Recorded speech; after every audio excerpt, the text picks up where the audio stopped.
Un processeur correct, 6 Go de RAM, compatibilité avec les technologies de télécommunication d'aujourd'hui, un écran OLED, une batterie qui tient la journée et un appareil photo au-dessus de la moyenne. Ça, c'est l'essentiel de la fiche technique de l'iPhone 12 Pro qui ressemble beaucoup à celle de l'iPhone 12. Mais l'écart de prix entre les deux est un peu plus important. Du coup, si votre budget se trouve dans les tranches de ces deux iPhones, est-ce que l'iPhone 12 Pro plutôt que le 12 serait un meilleur choix pour vous? Réponse en fin de vidéo, donc restez bien jusqu'à la fin. Pour répondre à cette question, je passe en revue ses caractéristiques, ses fonctionnalités avec une prise en main détaillée et une grosse phase de test consacrée à la partie photo et vidéo qui était l'un de ses plus gros points forts lors de sa sortie.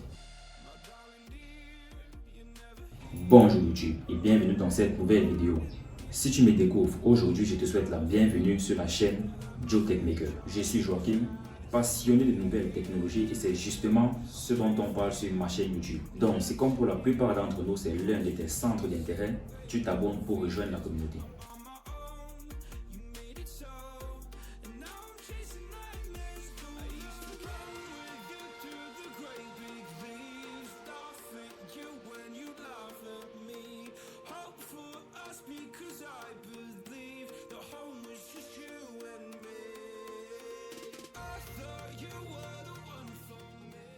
Sorti en 2020, nous sommes sur un modèle qui a plein de qualités, parmi lesquelles son design magnifique qui est venu changer plein de choses par rapport à son prédécesseur l'iPhone 11 Pro que je vous ai déjà présenté sur cette chaîne. L'iPhone 12 Pro est le modèle qui a posé les bases et toutes les bases de ce design épuré des Pro qu'on retrouve aujourd'hui encore sur les derniers modèles de la marque. La première chose qu'on remarque, c'est la différence entre les bordures qui non seulement ne sont plus arrondies comme sur le 11 Pro, elles sont plutôt plates et en acier inoxydable brillant. Le dos est toujours en verre dépoli, logo Apple toujours en position centrale et ce nouveau module photo à 3 capteurs de 12 mégapixels chacun, où le grand et l'ultra grand angle sont identiques à ceux de l'iPhone 12. Les deux différences fondamentales sont l'ajout d'un téléobjectif assez pratique dans certaines conditions, on le verra un peu plus tard dans la vidéo, et la grosse nouveauté par rapport à tout ce qui avait existé chez Apple auparavant, un capteur LiDAR pour Light Detection and Range. C'est une merveille de technologie, utilisée entre autres pour le mode portrait. Le résultat en plein jour, il est excellent. Il y a un très bon contrôle de profondeur dans l'image et le sujet principal se détache très facilement de l'arrière-plan. L'écran et sa vitre de protection, le système sonore, le processeur et la batterie sont en tout point identiques à ceux de l'iPhone 12 que j'ai déjà présenté sur ma chaîne. Je vous laisse le lien en description. On arrive enfin au point que tout le monde attend, à savoir ces modules photo. Pour bien mettre en valeur la caméra de ce smartphone, on se rend dans l'un des plus beaux spots de la ville.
Pour ce qui est du module arrière, on est encore et toujours capable de filmer jusqu'en 4K à 60 images par seconde.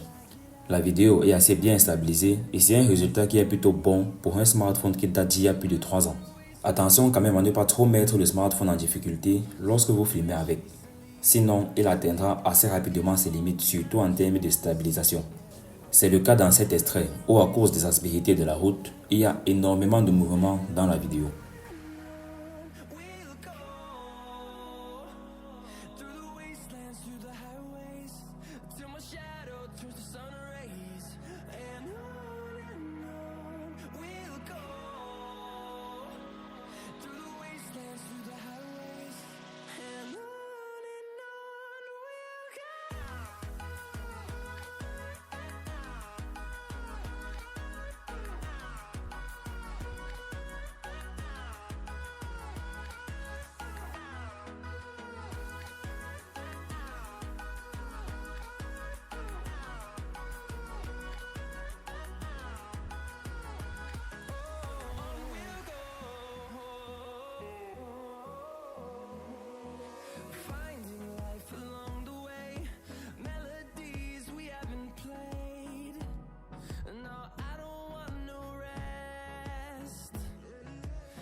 Faut quand même préciser que c'est de la 4K HDR Dolby Vision à 60 images par seconde.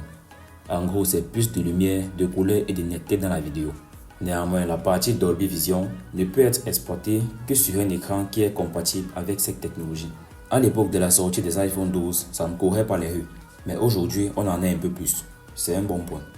Il est également possible de faire des ralentis à 120 ou à 240 images par seconde en HD.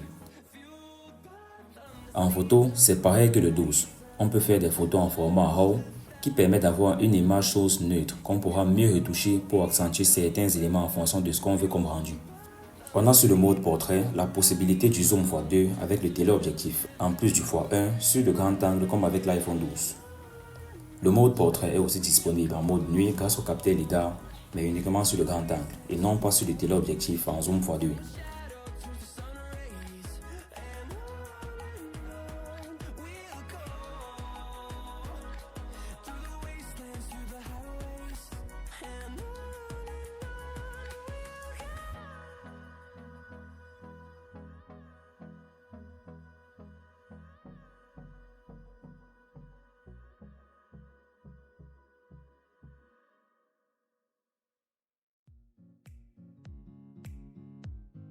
Ce capteur est encore plus utile pour toutes les fonctionnalités liées à la réalité augmentée.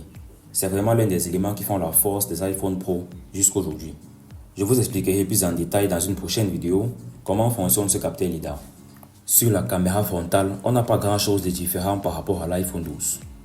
On est juste assez bien servi, surtout à la lumière du jour. Là, on en profite pour tester le micro interne de l'iPhone 12 Pro. Il y a énormément de vent, je ne sais pas si on va m'entendre. Je suis en 4K 30 fps.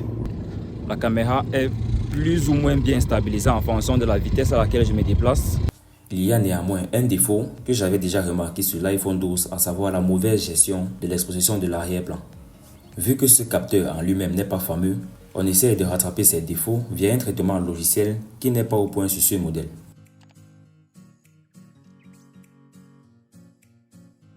Côté logiciel, ça va.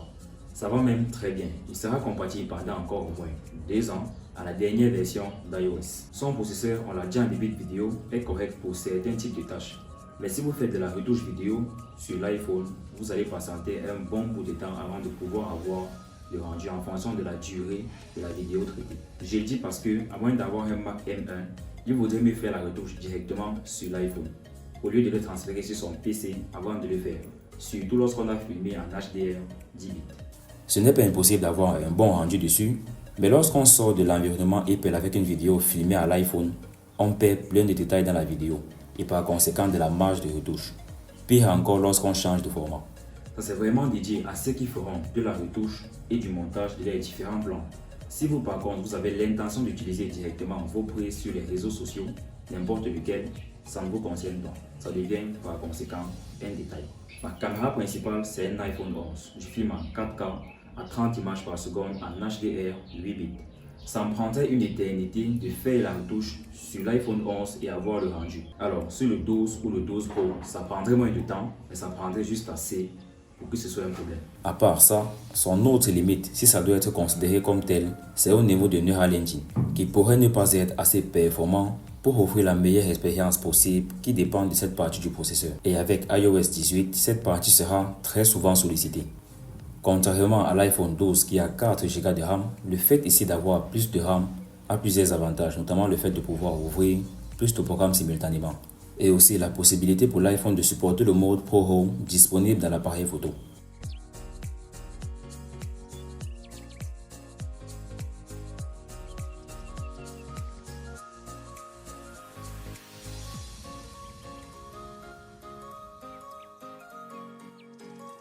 Finalement, l'iPhone 12 Pro, oui ou non pour vous?